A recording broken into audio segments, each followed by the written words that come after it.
Γεια σας και καλώς ήρθατε στο Euronews.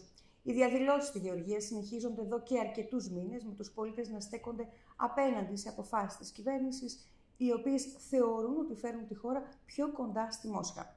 Είναι η Γεωργία μια χώρα υποψήφια για ένταξη στην Ευρωπαϊκή Ένωση, ακόμα δεσμευμένη στο ευρωπαϊκό της μονοπάτι, ή απομακρύνεται για να έρθει πιο κοντά με τη Ρωσία? Το ζήτημα αυτό, καθώς και άλλα ζητήματα, θα συζητήσουμε με την Υπουργό Εξωτερικών της χώρας, Μάκα Μποτσορισβίλι. Hello and thank you for joining us here today in Euronews. Georgia has seen months of protests. Citizens, among other things, are accusing the government that the country is leaving its European path to get closer to Moscow. Which is the truth? Is Georgia still committed to entering the European Union? Well, of course, Georgia is committed to join the European Union, and that is kind of historic and strategic choice of Georgia for a long time, which is enshrined also in Georgian constitution. And this government did everything possible to bring country closer to the European Union, starting from 2014 up to signing association agreement and bringing European standards into the Georgian legislation. And applying for EU membership in 2022. But what we see very often, the European integration topic is used to destabilize country by some forces in the country, which is also financed, we should not hide it, from outside, and it is used very often to destabilization reasons. Mm-hmm. How important are your financial ties with Moscow? Could you afford to lose them? Well, we have gone through quite difficult times when it comes to relationship with Russia. You know that Russia is occupying two Georgian regions, Abkhazia and Tskhinvali region. We still have Russian military presence there. But it is also true that after collapse of Soviet Union, Russian market remained quite important market for Georgian, especially agriculture products, which was closed also in 2006, and Georgia was sanctioned from Russian side, and we could not access Russian market anymore. After that, Georgia diversified its market, so dependency is there, but it's not that big as it was years ago.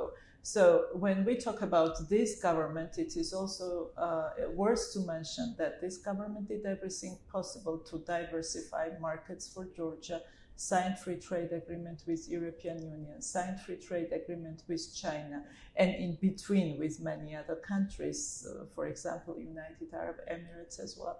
So it's quite a diverse economic policy that Georgian government is implementing to reduce dependence on one market and especially on Russian market.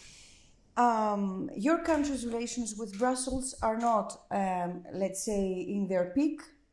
Right now, commenting on new Georgian legislation, including Foreign Agents Registration Act and law on broadcasting that was adopted by the Parliament, the EU has said, and I quote, that it gives additional tools to the Georgian authorities to suppress dissent and tighten the policy of repression, and that such actions are fundamentally incompatible with EU values of democracy. How does your government respond to that? And is this comment an important setback for you, this comment from the European Union? For years now, we hear comments or assessment of the situation in Georgia, which is very often not grounded or not realistic and very far from realistic approaches. We see very often accusation of the government in things which are not that real. So what we are talking about is everything is related to elections for the moment. Everything is related to the recognition of the results of the elections, which some groups in Georgia refuse to do so, and these groups are very often supported by forces from outside, including from some EU member states, and we see that some EU member states don't hide their positions about Georgia and Georgian government.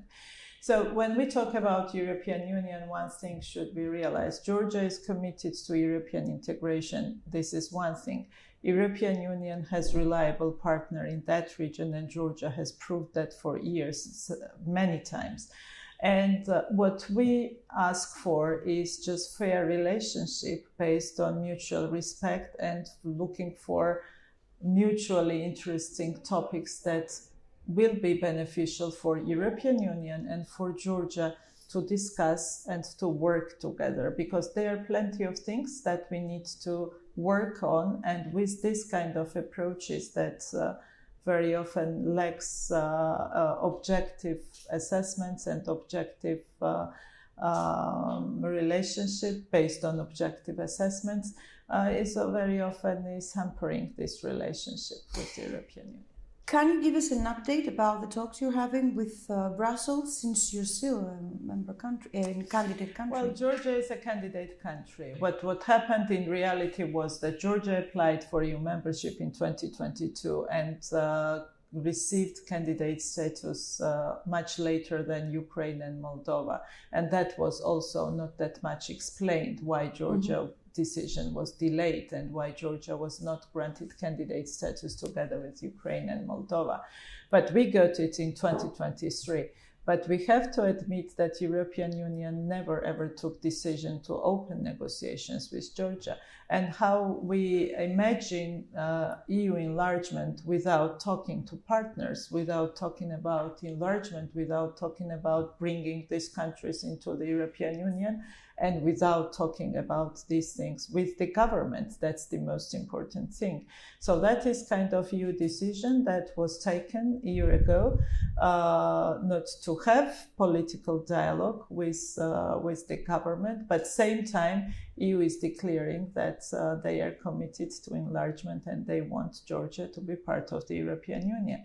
So this is kind of controversial statements. On one hand, we are not talking to people who are elected by vast majority of Georgians, and we want that Georgians to be part of the European Union. That's what we want to have, and we want to see, relationship that is based on mutual respect. And when we talk about democracy, first of all, we have to remember democratic choice of the Georgian people.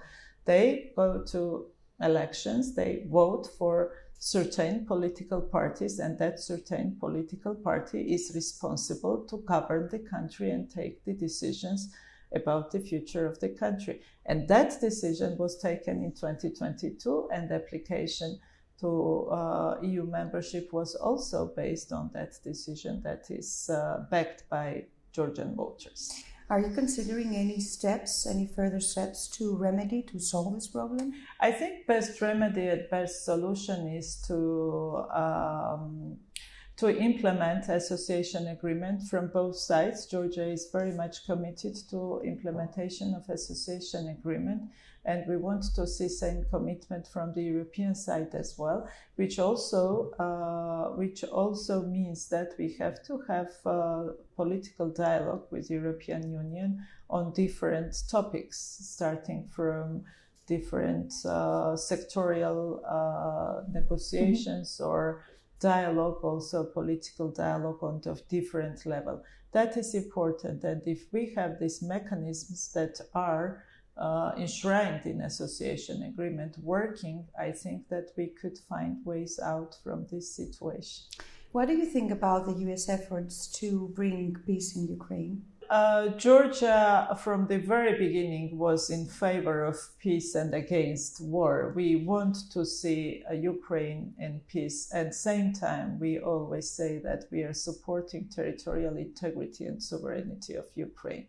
And we always have this position that the principles of international law must be respected from everybody, because Georgia itself suffered from violation of international law and international principles. Well, there should be some efforts, at least, to peace and some commitment to peaceful solution. And of course, it is essential what will be the position of parties to the conflict, what will be the position of Ukraine itself, and what will be the position of Russian Federation. Of course, that is very much important to be hopeful to these efforts. But at the same time, Georgia supported United States resolution in United Nations, which was about peace efforts, and we are very much in favor of peaceful solution to the conflict and all the efforts that will be directed to that direction. Of course, it is welcomed from our side. In this time of geopolitical uncertainty, the Central Asia countries have become more interconnected, forming a new Trans-Caspian area, we could say. Do you think that closer ties with countries of this area, like Azerbaijan, for example, could benefit Georgia? Well, we have long-standing, very good, friendly and strategic partnership with Azerbaijan. And of course, we capitalize on what we have in this partnership, and we are both committed to implement important projects that are important not only for our two countries, but for wider region. Certainly, Central Asia is an important part of the world. And Georgia has, of course, first of all, geopolitical location to play a role in terms of connectivity when it comes connectivity of Central Asian region to European. And of course, we have our historic experience of cooperation with Central Asian countries, and that needs to be used as well. So we look at that direction very, very much. We just visited Kazakhstan, we visited Uzbekistan, Turkmenistan. We have very close cooperation with our partners in Central Asian countries when it comes finding mutually beneficial interests, especially in the process of developing of middle corridor. And the interest is there. Georgia is there, very much committed to this idea. And together with Azerbaijan, I think that we can do many important projects, implement many important projects. Minister, thank you very much for this discussion. Thank you. Thank you for your interest.